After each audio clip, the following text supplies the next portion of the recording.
todos, bienvenidos a la clase del día de hoy. El tema que abordaremos será el rococó. Para comprender el rococó, tenemos que conocer su contexto histórico. Para ello, utilizaremos una línea del tiempo. Iniciaremos con la fecha de 1609, con la expulsión de los moriscos.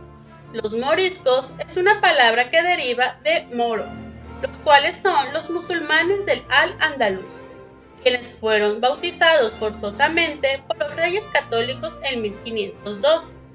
Pero, el 9 de abril de 1609, Felipe III los expulsa de España. Posteriormente tenemos el inicio de la Gran Guerra de los 30 años. Esta la podemos dividir en 4 etapas. La primera fue la revuelta bohemia, la cual fue causada por los nobles protestantes contra la Casa de Habsburgo, por la Corona Real de Bohemia. Posteriormente llegó la intervención danesa, la intervención sueca y finalmente la intervención francesa. En 1637, Descartes publica El discurso del método, el cual es una obra fundamental de la filosofía occidental con implicaciones para el desarrollo de la filosofía y de la ciencia. En 1648 llega la paz a Westfalia y la ejecución de Carlos I de Inglaterra. En 1659 llega la paz de los Pirineos entre Francia y España. En 1661 inicia el gobierno de Luis XIV. En 1700 inició la Guerra de Sucesión, la cual fue causada por la muerte de Carlos II, quien falleció sin descendencia. Él era el último representante de la Casa de Habsburgo, por lo cual, como consecuencia, se instauró la Casa de Borbón en el trono de España. Posteriormente, en 1751, se publica la primera enciclopedia. En 1776 llega la independencia de Estados Unidos de América. Y finalmente, en 1789, se inicia la Revolución Francesa. Ya teniendo el contexto histórico, ahora veremos el contexto histórico-artístico, iniciando en 1610 con la muerte de Caravaggio. En 1624, Bernini inicia el baldaquino de San Pedro. En 1630 comienza la edificación del Palacio del Buen Retiro de Madrid. En 1648 llega la fundación de la Academia de Bellas Artes en Francia. En 1650, Velázquez se encuentra en Roma. En 1703, Coran Rus inicia la fachada de los hierros de la Catedral de Valencia. En 1717 nace Wickelmann.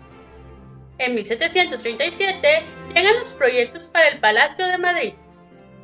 En 1552 se crea la fundación de la Academia de San Fernando en Madrid. Y finalmente, en 1789, Goya es nombrado pintor de cámara. El rococó da origen en Francia en 1730 y concluye en 1760. Es un arte del gusto moderno. Este término en un principio fue considerado despectivo, debido a que proviene de la combinación de 2 palabras, rocaille, que significa piedra, y coquille, que significa concha marina. Esto debido a que las formas y ornamentaciones del rococó tienen semejanza a las conchas y a las piedras marinas. También es el inicio del estilo Luis XV. El rococó es definido como un arte individualista y cortesano. Esto quiere decir que está dirigido a personas que son de la corte o aquellas que son muy adineradas. Se caracteriza por el gusto de colores luminosos, suaves y claros.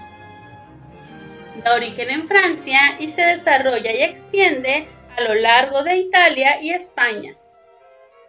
Lo que importa es la decoración completamente libre y asimétrica, basada en líneas curvas y sinuosas.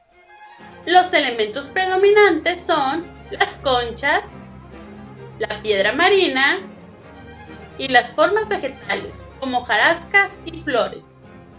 Predominan las formas inspiradas en la naturaleza, la mitología, la representación de cuerpos desnudos, el arte oriental y especialmente los temas galantes y amorosos.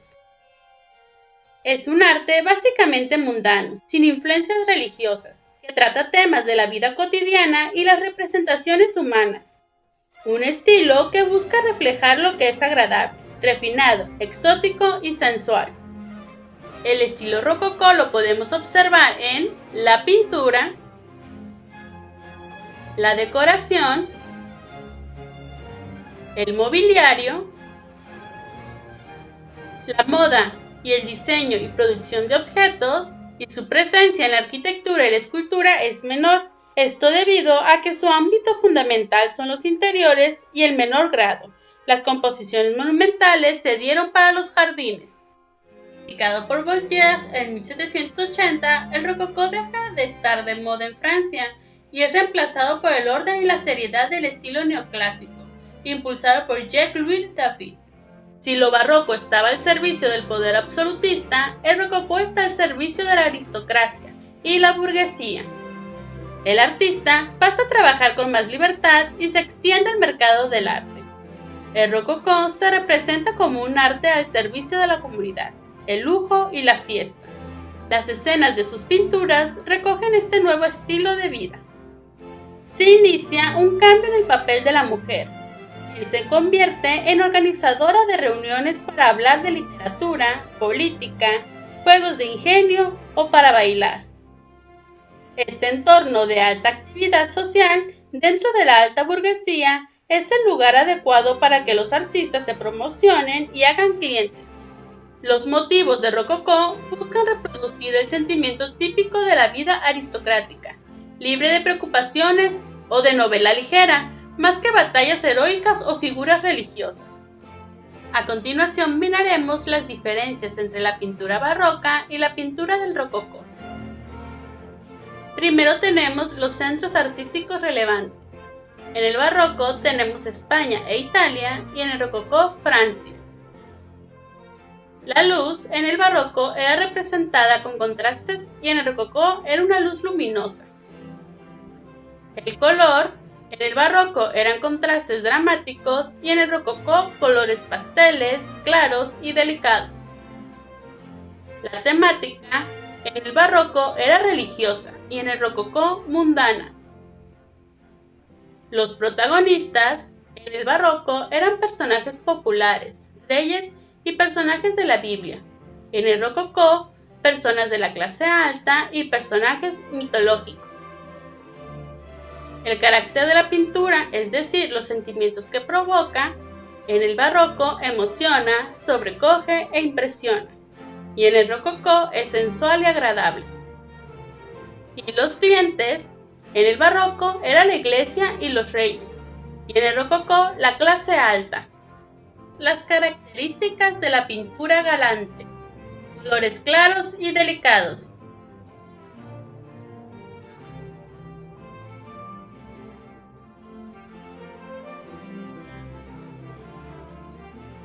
Podrás notar que tenemos dos obras con el título Odalisca.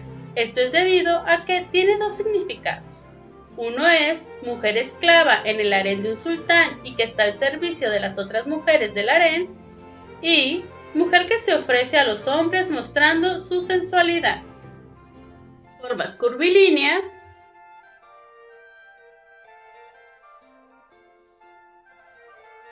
erotismo,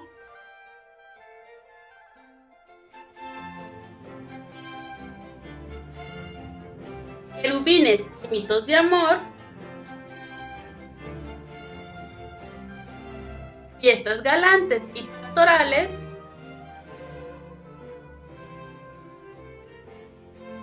se recuperaron personajes mitológicos,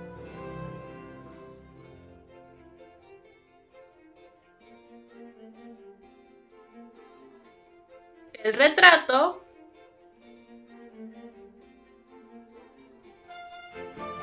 a continuación miraremos los pintores. Primero tenemos a Watteau, quien nació en 1684 y murió en 1721. Es el representante más antiguo y más exquisito del estilo rococó. Realizó escenas galantes y costumbristas. Él comienza con un género nuevo, las fiestas galantes. Él refleja la vida de los cortesanos. que buscan artificialmente un contacto con la naturaleza. La colección que poseía su mecenas Cosat le permitió estudiar el estilo renacentista. Conoció las obras de Giorgione, Rubens y Tiziano, lo que marcaría profundamente su producción. En él se funden influencias flamencas y venecianas. Son escenas impregnadas por un erotismo lírico. Sus temas son teatro, música, conversación, personajes de la comedia y mitología. Ahora hablaremos de Fragonard. Él nació en 1732 y murió en 1806. Fue un pintor y grabador francés cuyo estilo rococó se distinguió por la exuberancia y el hedonismo. Es uno de los artistas más activos en las décadas del Antiguo Régimen. Fue autor de más de 550 pinturas, además de dibujos y grabados, de los cuales solamente 5 están fechados. Entre sus obras más populares están las pinturas de género, que reflejan una atmósfera de intimidad y velado erotismo. Ahora hablaremos de Chapdin, quien nació en 1699 y murió en 1779. Va a destacar como pintor de naturalezas muertas, retratos y escenas de interior. Es considerado como uno de los mejores pintores del siglo XIII francés. Las escenas de la vida cotidiana, marcadas por la humildad y los objetos personales, serán sus temas favoritos. Destaca su técnica con trabajos campestres, colores sombríos y escasos, pero crean efectos de bella armonía. La luz será otra de sus grandes preocupaciones. Conecta con el barroco holandés, especialmente Vermeer. Al final de su vida se interesó por el pastel, siendo referencia para Degas y Manet. Ahora hablaremos de Elizabeth. Elizabeth fue nombrada miembro de la Academia de San Lucas en 1774. En 1776 pintó al hermano del rey y se introdujo en los círculos cortesanos. En 1782 llevó a cabo un viaje por los Países Bajos, siendo requerida a su regreso por la reina como su pintora favorita. En 1783 fue nombrada miembro de la Real Academia y se convirtió en la retratista favorita de la sociedad aristocrática del París prerevolucionario. Tras el estallido de la Revolución, abandonó Francia el 5 de octubre de 1789 con destino a Italia. En sus memorias afirma que le interesa captar la personalidad psicológica de sus retratados. La revolución truncó su carrera artística en Francia, pero no en el resto de Europa. Fue una de las artistas femeninas más valoradas de su época, autora de las más grandes obras pictóricas de propaganda política del siglo XIII, al servicio de María Antonieta.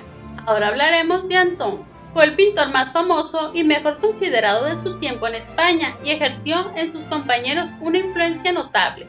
En la actualidad se valoran sus retratos realizados para numerosas cortes europeas. Su repercusión en el arte español fue notable, especialmente en la corte de Madrid. A su sombra destacaron artistas como Goya. Fue Anton quien intervino para que Goya obtuviese su primer empleo en la capital.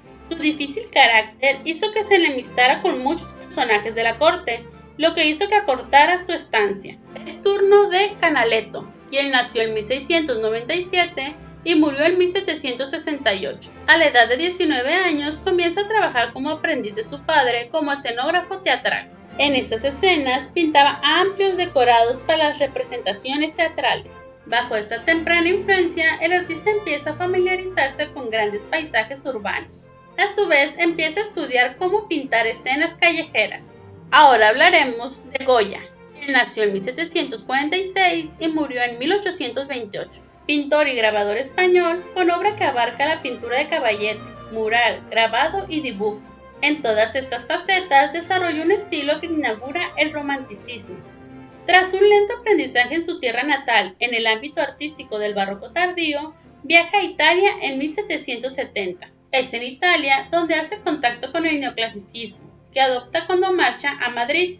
Turno de Guardi, quien nació en 1712 y murió en 1793. Fue uno de los últimos participantes de la Escuela de Pintura Veneciana, caracterizando su pintura por colores expresivos y contornos esfumados. Este estilo de pintura es conocida como pintura de toque, por sus pequeñas y enérgicas pinceladas puntuales. Este estilo de pintura haría que las obras de Guardi fueran muy apreciadas por los impresionistas franceses. Este es el turno de Hogarth, artista británico, grabador, ilustrador y pintor satírico. Se le considera el pionero de las historietas occidentales. Su obra varía desde el excelente retrato realista a una serie de pinturas con el estilo de cómic llamadas costumbres morales modernas. Muchas de sus obras llegan a ser despiadadas, se burlan de las costumbres y la política contemporáneas. Es el gran maestro de la sátira social y política. Sir Joshua nació en 1723 y murió en 1792. Fue uno de los más importantes e influyentes pintores ingleses del siglo XIII. Especialista en retrato y promotor del gran estilo en pintura que dependía de la idealización de lo imperfecto. Fue uno de los fundadores y el primer presidente de la Real Academia. El rey Jorge III apreció sus méritos y lo nombró caballero en 1769. Es turno de hablar de las características de la arquitectura. Una de las características del estilo rococó será la marcada diferencia entre los exteriores e interiores. El interior será un lugar de fantasía y colorido, mientras que la fachada se caracterizará por la sencillez y la simplicidad. Las fachadas de los edificios se distinguirán por lisas, teniendo, como mucho, molduras para separar plantas o marcar puertas y ventanas. Las ventanas aumentan progresivamente de tamaño, convirtiéndose en puerta-ventana o ventana francesa, creando una conexión con el exterior. Se eliminan o reducen el uso de esculturas monumentales, limitándolas a las decoraciones de jardines.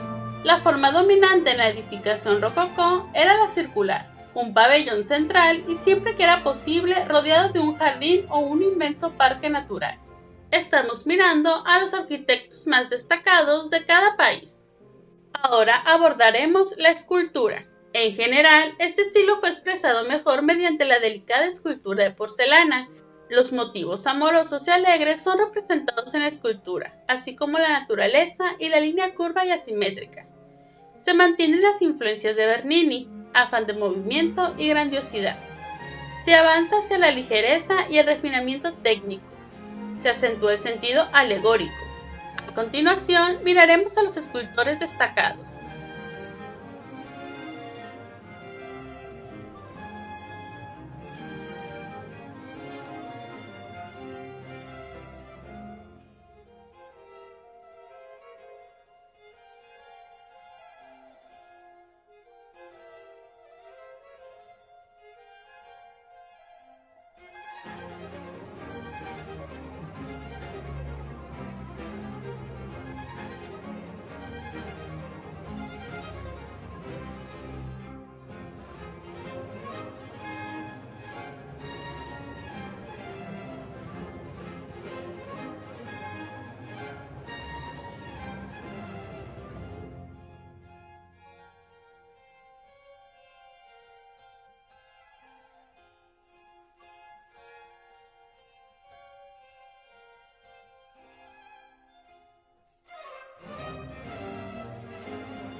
Bueno chicos, esto es todo por hoy. Muchas gracias por mirar la clase completa. Nos vemos en la siguiente. Adiós.